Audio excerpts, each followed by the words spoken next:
is a topic that just would not go away. Goes on and on. And since the turnpike accident in Florida has really taken off. So, what's the issue? Bad startup small trucking companies cheaply hauling freight throughout the United States. So let's get into it. So in Florida, after several Amazon Relay independent trucking carriers hauling Amazon trailers had accidents in and near Florida, 2 local news stations conducted an investigation into these accidents, and just recently, naturally, the one in Florida on the turnpike, which killed 3 people. What they all had in common was they were small startup companies. Amazon and other trucking companies use these small trucking companies to move some, but maybe not all, their freight. Some are called full service providers. They take care of all the paperwork, then you just move it from one location to another location. They are independent contractors. Some are good, so let's not go there. Some are good, but some of the small ones who are doing it on the cheap is not helping the good truck drivers and good companies.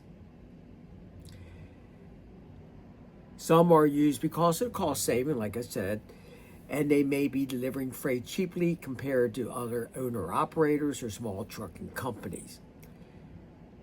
So, who and what are some of these small trucking companies with a lot of safety issues? So we talk about the ones that have a lot of safety issues, not the good ones. Just the speeding tickets, which may involve getting into more accidents than any other trucking company. If they speed, accidents happen. Many of them started up as freight rates rose. Back in 2020s, 2021 to 2022, freight rates rose up and the new carriers came in looking for that money.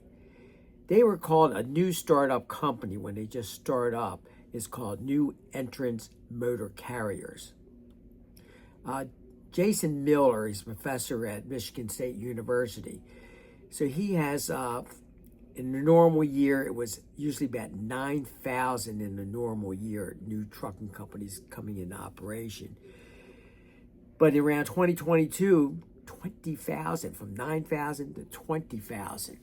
So it's a big boom in new trucking companies, small ones. The small persons that might have 1 or 2 trucks or have maybe 10 or 15 trucks. They're small. There are brand new carriers that the FMCSA granted operating authorities to.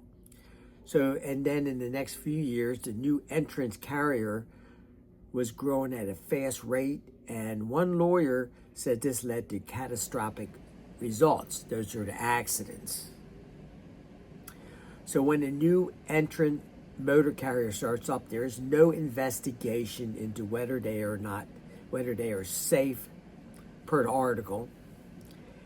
They say the data shows a large share of these new startup trucking companies have chronic safety issues. They are getting more speeding tickets than those of some of the other good, reliable companies that have been around for a while. According to the FMCSA own data, they had a data presented in the 2024 Safety Research Forum.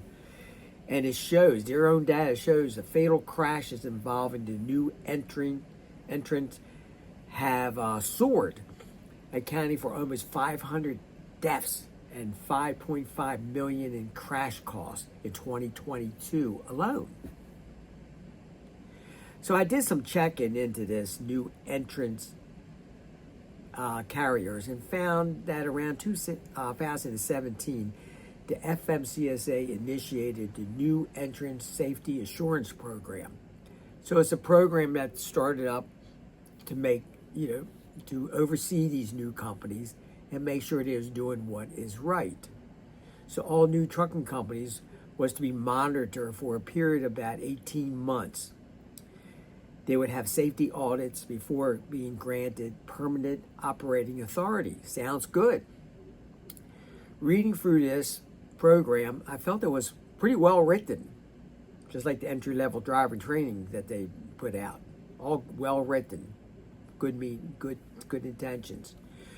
So reading through this program, naturally I felt it was well written, and if enforced, would put unsafe trucking companies out of business. That didn't happen. What went wrong? Why did it go wrong?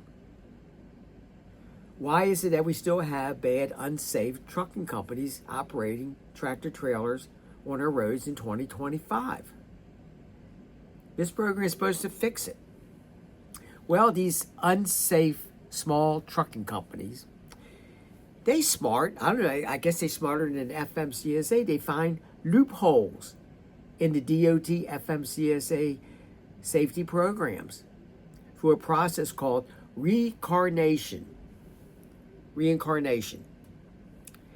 Bad, some of them have bad safety records, a lot of crashes, unsafe equipment, drivers operating with suspended CDL, falsifying hours of service, and more. So what did they do? When they're ready to be shut down, or if they are shut down by the FMCSA, they just rebrand themselves. Start all over. New name. Don't have to be much change, but just change the name, get a new address, get a new DOT number, and basically they're like a chameleon. They just rise up from the ashes and start all over. If they should have an accident somewhere else, the DOT officer or police officer on the side, that record's not going to come up. It's just a brand new company. They might have been ready to lose their insurance. So as they lose their insurance, they just close up shop, start a whole new business. Now, this needs to be fixed. But what if every broker and every trucking company who ships merchandise for these small companies, what if they would ask, in order to run for us, you have to do the following. And this is similar to what Walmart. Walmart's now a broker, and they hiring companies or private shipping trucking companies to haul their freight, but they run it through a higher standard. Walmart does a pretty darn good job compared to others, and also they pay well. So suppose they do this. If you want to run for us, I need you to pass a safety audit. I want you to demonstrate that you have a drug and alcohol program for all your drivers before you can work and haul our freight. I need to see your insurance records, and they must be up to date. I need to know that you have a quality training programs for all drivers.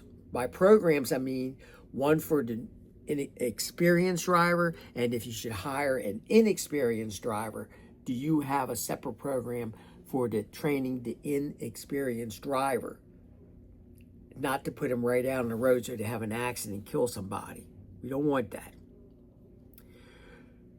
And we would need to see your program records, how you're teaching them, how many hours on the road with a trainer they're going to get.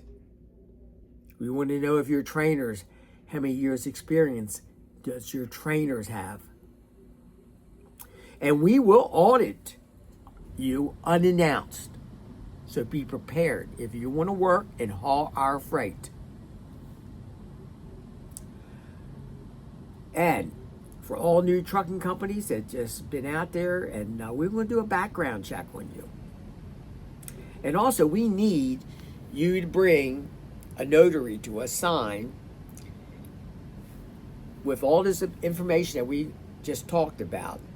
And I need 3 witnesses that's going to be accountable that everything that you say to us is true. and that you are not, and you also going to say that we are not a reincarnation or chameleon carrier. You will put that in there and you'll sign your name to it. What if companies did that?